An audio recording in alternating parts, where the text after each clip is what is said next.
these adjustable upper control arms so I can get more camber out of the front, and yeah, it should be pretty easy. I'll run you through it. Alright, we're up here underneath the car now, and you got to remove this cotter pin. Cotter pin basically just keeps your bolt from backing off, because if that bolt backs off, your whole suspension is going to flop down. You're going to lose control and probably die. So yeah, we got to get that cotter pin out.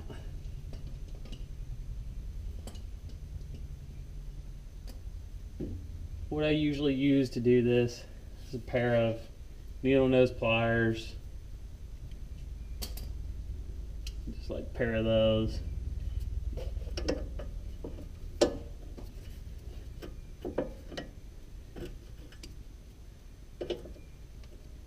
You just want to straighten those up so you can pull it out the other side.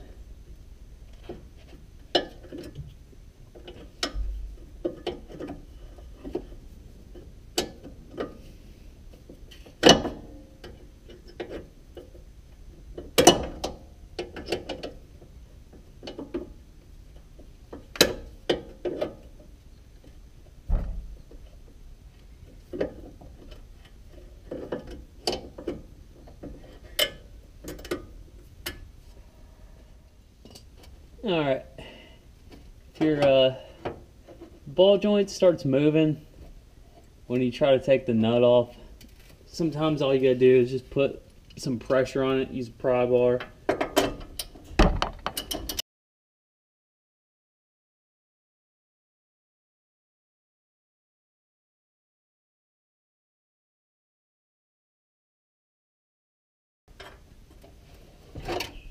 Alright, it'll slip out just like that. Alright, next step, you got a bolt over here, which is that you can see that holds this on, and a bolt over here that holds this on. So you want to take those off. They're 14 millimeter.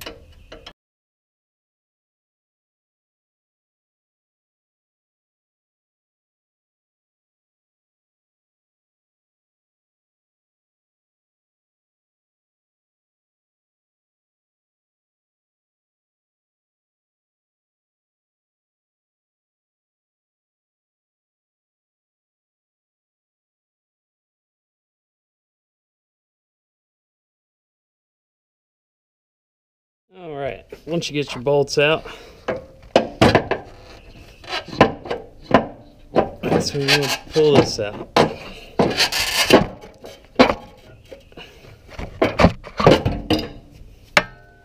There you go. Upper control arm is off. With the control arm, you got a bolt here and a bolt here. They're 14 millimeters. And the way they come out this way, so, and they're so long that they'll hit your springs. So you really got to just take your time and kind of wiggle your upper control arm around to try to like move it to get the bolts out. It just takes some time and patience. All right, it's time now to put the new one in. Basically, this is what it does compared to this one. On this one, it's just in a set location, and that's how it is. You can't move it. It's just in one location. That's it. And when you lower your car, you get camber because it pushes all the suspension down. It's like basically pushing down on everything, so you get camber whenever you actually lower your car. But this, you can get more camber, less camber, whatever you want. I think I'm just gonna put this on and like max the camber out just for the hell of it, just to see what it looks like.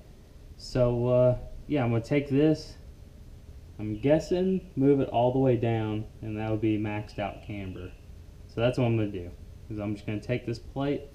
It has 4 Allen keys right there. You just undo those, slide it down, and then tighten them back up, and you're done.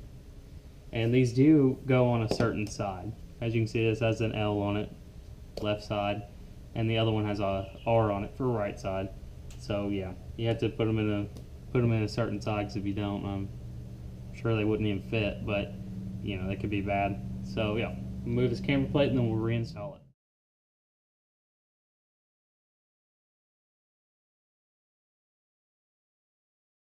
Alright, sorry about that. Camera died. So I'm just going to run you over what I did real quick. Alright. Hold on. Okay. So I got it in there. These bolts back here are a pain in the ass to get back in.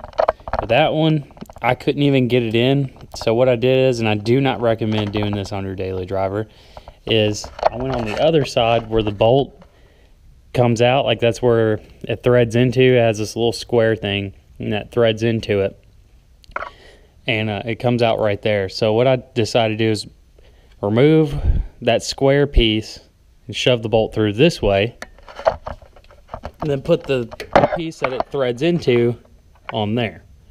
And that's only temporary. I'm gonna replace that with like a bolt and some like Loctite and shit, so it doesn't come out of there. And yeah, that's it. And as for this, mine came with 2 cotter pins for each side, so I didn't have to go out and buy those.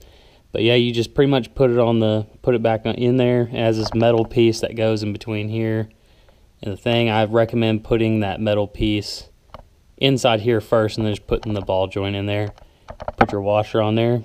Put your castle nut on there. Tighten it up as tight as you can. Put your cotter pin in there, and you're done. All right. Where I left off last time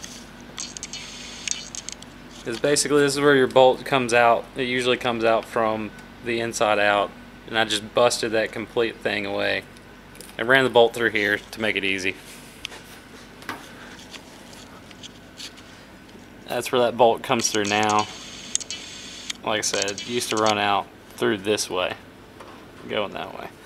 So basically it's pretty easy. You just undo these 2 14mm bolts, and you take your ball joint out.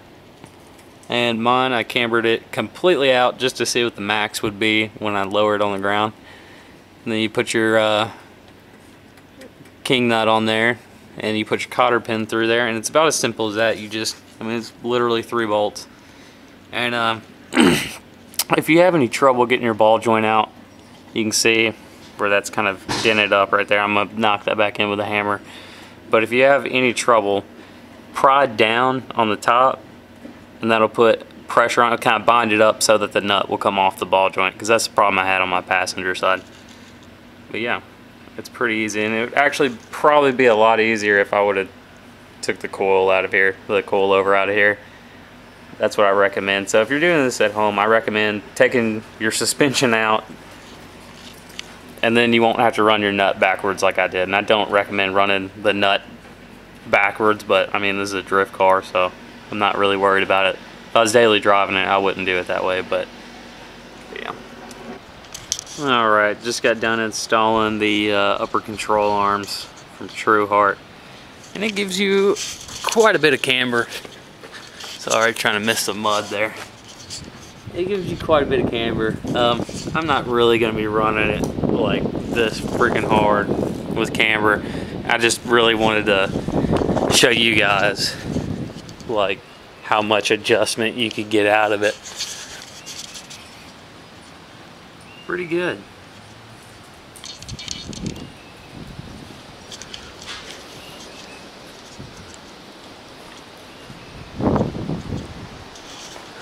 And this side really you can't tell much because that bumper, the bumper doesn't line up very well. But yeah, it gives you a good bit of camber, dude.